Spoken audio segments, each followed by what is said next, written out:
This episode is brought to you by Honda. Introducing the all-new, all-terrain Honda Passport Trail Sport, the most off-road capable Honda Passport Honda has ever dreamt up. The Passport features increased ground clearance, roof rails on all trims, and available specially developed all-terrain tires. And you'll stay comfortable with tri-zone climate control and available features like heated and ventilated front seats and a panoramic moonroof. Learn more at honda.com/passport. Canva presents your work horoscope for this week. Deadlines are in retrograde, which we all know can bring some intense energy. Our advice: fend off this forecast with Canva. Like Canva whiteboards to counter creative blocks, and Canva docs for clarity in communications. If you have any sales deals coming through, results will be in your favor with Canva presentations. Manifesting many wins for you. It's a great week to love your work at canva.com. With less than 2 weeks left to go until Election Day, party leaders are gearing up for back-to-back debates this week. So far, the more than 3 weeks on the campaign trail have seen some stark differences between the Liberals and the Conservatives. However, there have been some similarities as they accuse each other of stealing policies. I'm Dave Breakenridge, and this is 10-3. National Post political reporter Chris Nardi joins me to discuss how Mark Carney and Pierre Poilievre are trying to set themselves apart amid shifts in polling, what to expect in the leaders' debates, and what has happened to Jagmeet Singh and the NDP this campaign. Don't forget you can find us on Apple Podcasts, Spotify, Amazon Music. I'd love it if you could leave us a rating, a review, and tell your friends about the show.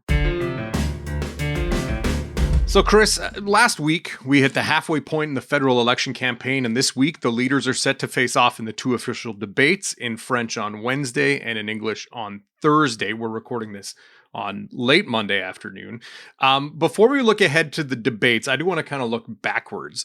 Looking at the race so far, what does it boil down to for you? I mean, we have the two main leaders. We have Mark Carney, we have Pierre Poilievre. They've been, I think, attempting to articulate some vision for Canada, but it often feels drowned out by noise coming from south of the border, as it has for the last almost 6 months. Is that how you've seen it as well? Absolutely. That is truly the only vision that it appears the electorate has really cared about these days is Donald Trump and what our leaders and our future government will do to fend off the threat that people see from him. And so, ultimately, we've had platforms. It's been an interesting election for a number of reasons. There have obviously been policy ideas put forward by all the party leaders, but it has been somewhat striking to see how many ideas are simply stolen from each other. And so I'll give it a good kind of an illustration for this is I've kind of felt that after a while, what it felt is that there's this big pot of platform ideas that have been, each one of them has been put on a dartboard, and every morning the leaders kind of line up, put on a blindfold, throw a dart onto the board, and whatever it hits is what they're announcing that day. And then they go to the next dartboard, and one side's times 2, one's divided by 2, and they throw a dartboard, and it's basically like, I'm announcing this, and then I'm going to double the amount of my opponent promised last week, or I'm going to do it half as slowly as the other guy said. And we've seen that with each leader, the Liberals and the Conservatives both promising these national energy corridors. One, both of them, for example, promising in a union hall 1 week apart. Pierre Poilievre promised to revive an apprenticeship grant, a $4,000 apprenticeship grant that the Liberals allowed to phase out. And then a week later, Mark Carney said, I'm going to bring it back and I'm going to double it. And he was in another union hall, so it's kind of been funny. And I think there's a little bit of an acknowledgement in that this isn't fundamentally a big policy election. It's a Donald Trump election. It's one of the first, if not actually, no, it is the first election that is centered around a foreign affairs issue, arguably since Brian Mulroney had to run an election on NAFTA, on if Canada would sign the free trade agreement with the United States. And so that has colored the entire affair and has forced the leaders to pivot to that. Do we get a sense at this point that the fight with the U.S. has perhaps played into Mark Carney's hands more than the Conservatives would have hoped? I mean, 5 months ago, when Donald Trump started talking about tariffs and, causing hardship to Canada, a lot of people felt like, oh, this is perfect for Pierre Poilievre and the Conservatives. Justin Trudeau seems weak in the face of this. This is a good thing for the Conservative Party. And then Justin Trudeau announced he's leaving, and we have this leadership race, and we have someone with a bit more international experience, and people can detract from him for that, or they can see it as a positive. But however they view it, does this play into Carney's hands a little more than people would have expected? It has completely played into his hands. In fact, I think that Carney owes almost entirely his political favors right now in the polls to Donald Trump, to the situation created by Donald Trump, and the fact that he has evidently kind of projected himself in the eyes of the electorate as of now as the best option to counter Donald Trump and the threats coming from the United States. I mean, like you alluded to it, but almost on this day in December, so 4 months ago, Justin Trudeau was still Liberal leader. He was about to get, done in by, one could say, by Chrystia Freeland, the Minister of Finance, and he was at peak impopularity at that point, or about to be, with the Conservatives leading the polls, leading the Liberals by at least 20 points in the polls at that time. Now, fast forward 4 months, and I've had a number of pollsters tell me this is the most kind of staggering, quick reversal of fortunes in polls that they've ever seen. In that now suddenly it's the Liberals who are polling anywhere between 1 to 5 or from 1 to 7 points maybe above the Conservatives, broadly speaking, and have basically increased their fortunes by at least 20-25 points and watched the NDP crumble in the process. So absolutely this was played into Carney's hand.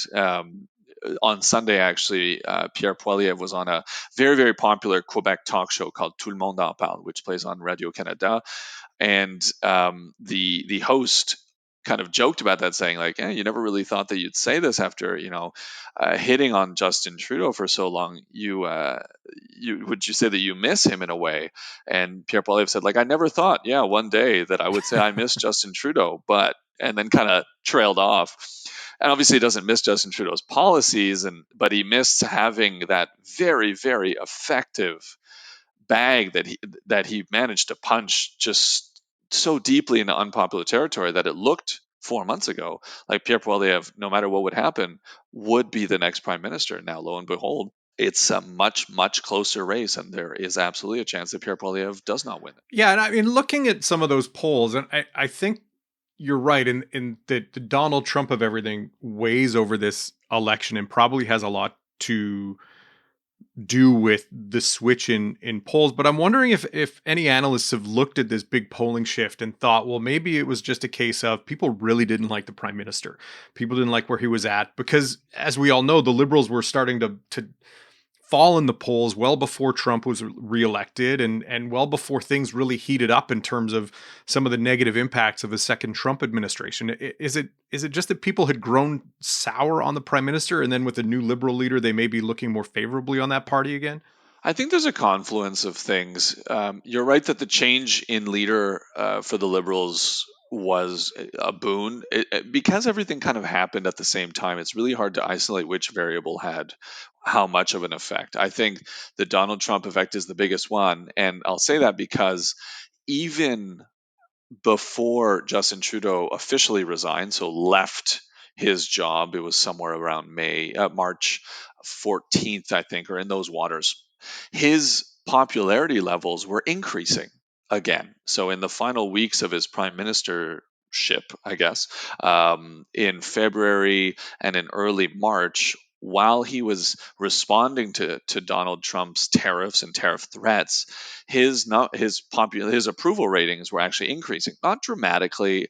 I don't suspect that there would have been a Cinderella story here. Well, his response would have, allowed him to stay on and possibly be very competitive in this election. But um, I think that kind of suggests that the Trump effect, just the which party is seen as best to respond. Trudeau was, gaining some ground, but Mark Carney is perceived as, and the polls always kind of stated that he is viewed better as Pierre Poilievre. And on the flip side, during all this time, obviously Pierre Poilievre was a constant for the Conservative Party, and he was very, very reticent early on in the Trump presidency to criticize the president. People around him said that the reason was that they didn't think any good would come of attacking the president, of insulting the president, of criticizing the president, because you would ultimately have to work with him and it would just, have him kind of harden his heart in a way. But ultimately, that proved, it appears, to be the wrong strategy in the eyes of the Canadian electorate. And that is, I think, the hole that Pierre Poilievre is now trying to dig himself out of, in that he was very slow to respond hard on the Americans, now is playing catch up, and we'll see if he manages to kind of change that impression in the eyes of voters by voting day on April 28th. I know. I would tend to agree that we're noticing a lot of like finger pointing around policy thievery and the major parties accusing each other of stealing policy. And I think that leads to a perception that they're not really offering anything or not really offering anything new. And I guess, as someone who's following it a little more closely than perhaps other Canadians are, can you point to a couple areas where Mark Carney and Pierre Poilievre have differentiated themselves on what they say they'll do? Differentiate each other. You know what? I will say this. They've both presented policies in most areas that we'd kind of know. Maybe the environment. I think a lot of people criticize the campaigns for kind of foregoing the environment and the fight against climate change, because we've heard a lot more about energy policy this election. I would say that Pierre Poilievre has detailed a fair amount of kind of tax and fiscal policy that he wants to put forward. In fact, the entire first week of his campaign was dedicated to that kind of announcement, whether it was promises for seniors when it comes to keeping the retirement age at 65, or delaying when they have to start taking money out of their RRSPs. Then he made that TFSA announcement where he would increase the amount that you could put into a TFSA, but only if you invested it into Canadian companies or indexes. So there's been detail, but I think what we've found out a lot about is just very kind of granular, specific policies. And admittedly, Mark Carney's campaign has been a lot bigger picture, and I think that is very intentional. His leadership campaign during the Liberal leadership race was also very, very big picture, broad strokes. I'm going to increase trade. We're going to create a national trade and energy corridor from east to west. I'm going to accelerate building of projects. I'm going to create legislation to do that. He's much more into the broad ideas. Don't ask me too much about the nitty gritty of the policy, because he will not go into it.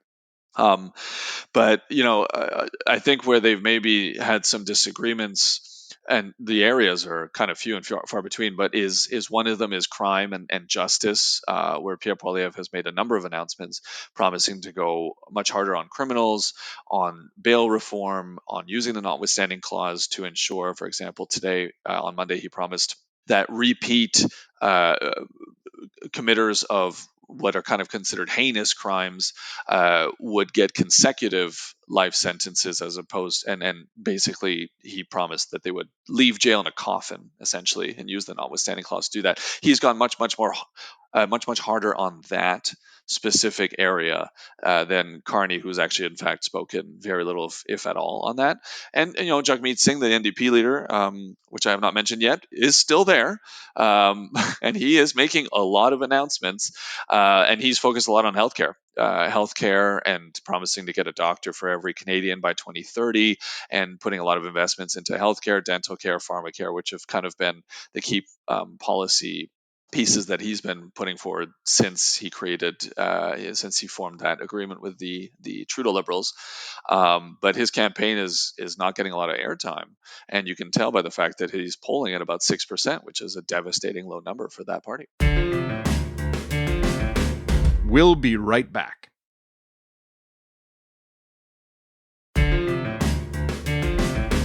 And we can talk about a bit more about the NDP in a second. I do want to look ahead to the leaders' debates this week, as mentioned, one in French on Wednesday, the second in English on Thursday.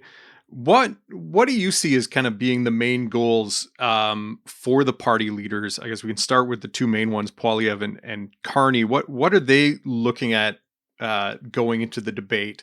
And then for this, for the Green Party or the NDP or even the Bloc, what are the goals for those parties? So it depends on the debate. So we'll start with the French debate on Wednesday. The Liberals and the Conservatives will have slightly different objectives. So for the Liberals and Mark Carney, the idea here is to not fall face first. He, as of now, the last polls that I saw, is enjoying about a 20-point lead in the polls in Quebec specifically over both the Conservatives and the Bloc. They're more or less polling equal. But at the numbers that we're seeing in Quebec for the Liberals, which is somewhere between 38 to 43%, they are in line to do incredibly in an election where they could win up to 50 seats, which would be tremendous for the party, more than they won in the last two elections where they formed minority, possibly more than they got even in 2015 when Trudeau won the election. So the idea for Carney here is to come in, is to do the best he can in his French, which is Yeah. not great. It's not bad. It's not great. He manages to communicate, but he is going up against a suite of individuals who, short of Liz May of the Green Party, are much, much better than him in French.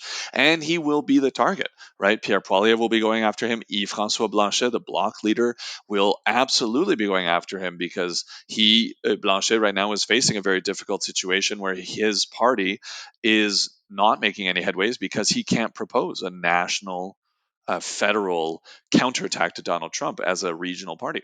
So for Carney, it's going to be that. It's going to be communicate, continue to be to project an air of assurance, point and push his experience dealing with previous crises at the Bank of England, the Bank of Canada, his business acumen in how he will deal with Trump and not make any big mistakes in French. For Pierre Poilievre, it's slightly different. He also obviously doesn't want to fall flat footed, but he wants to make gains in Quebec. He wants to shave away this impression that Quebecers in particular have of him being a very prickly, very aggressive, very, on the attack leader that he was and that he showed as an opposition leader against Trudeau, because there's often this saying that negative politics is what sticks in the ears and eyes of voters and is very effective. But in Quebec, it is also demonstrably true that they respond very poorly to attack ads. They want happy politicians. They want to feel warm and fuzzy. They don't want to look at someone and say, "Oh, he's going after this person." I love that. It's not that. So, Poilievre has to shed that impression. He worked very hard to do that on Tout le monde en parle, that very popular talk show I talked about that he went on Sunday, where he was kind, he was smiling. He's trying to really shed that and make gains in the province, and especially try to keep the Liberal seat count low, or at least what it's at now, but certainly try to prevent them from making any gains. And then in the English debate, where do you see the difference? So the English debate is going to be interesting because now everyone is going to be comfortable. This is an interesting debate because Yves-François Blanchet, the Bloc leader, does not give a crap. He has basically no skin in that game, quite frankly.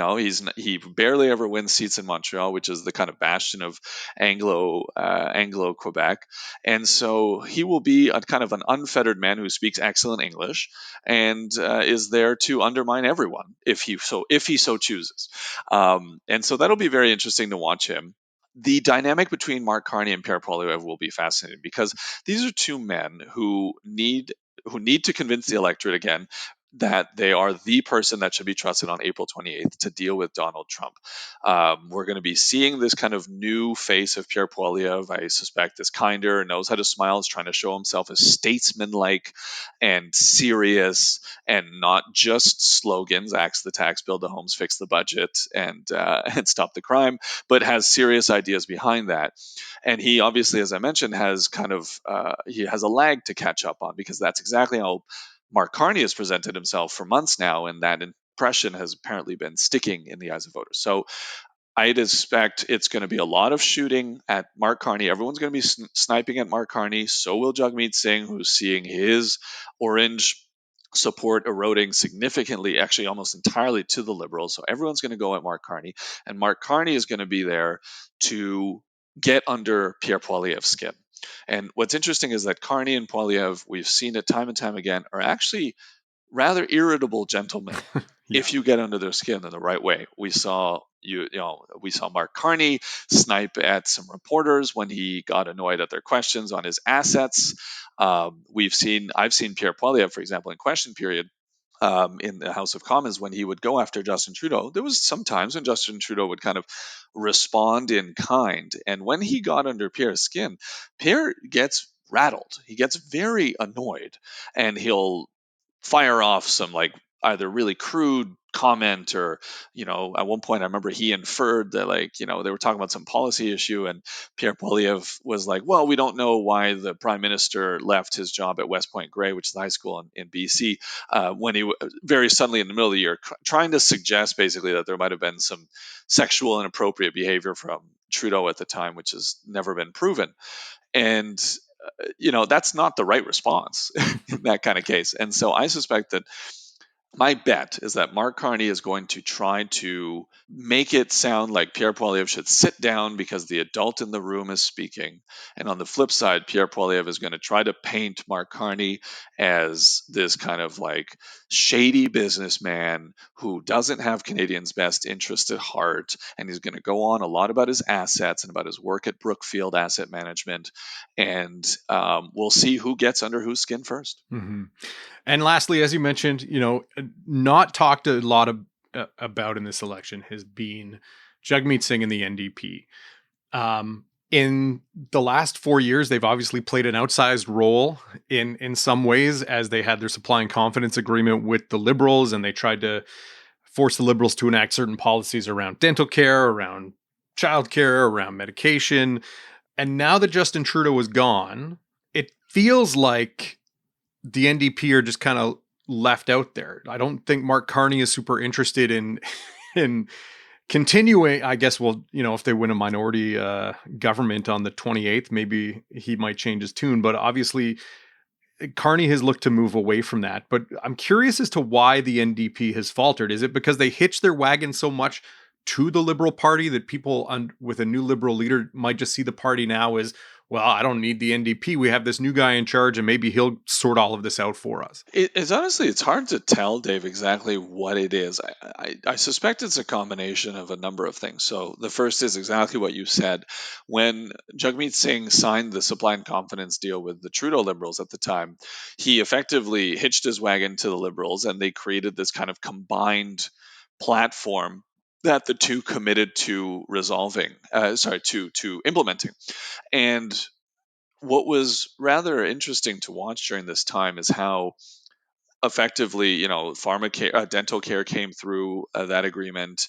The kind of shadows of a concept of a plan of pharmacare, is how I'd put it, also appeared, and a number of the other promises. But what the NDP was really, really ineffective at during that time is claiming credit for all the policies that they had effectively kind of compelled the Liberals into putting into place as a part of the deal. But then the Liberals were able to take credit for it, and so now it's Trudeau's childcare program or the Liberals' childcare program. We very seldom talk about the NDP because the NDP was never good at taking that credit and reminding Canadians and voters that they were the people that forced the Liberals to do it in the first place.